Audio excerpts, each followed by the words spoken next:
Why do 90% of professionals fail at tying the perfect tie? Let's change that in 60 seconds. All right, let's dive in. First up, the Windsor knot, the king of knots. Drape, cross, loop through the neck, around the front, and tuck it in. Boom! Perfect triangle. Next, the half Windsor, Windsor's cool cousin.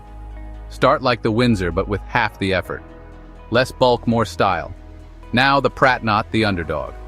Flip the tie inside out. Cross, under, over, through, and tighten. Simple yet classy. Fourth, the four-in-hand, the quick fix. Drape, around, behind, loop and through. Easy peasy lemon squeezy.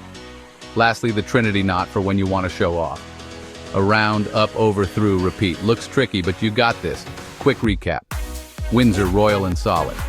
Half Windsor, sleek and chic. Pratt, subtle and sharp. Four-in-hand, fast and fab.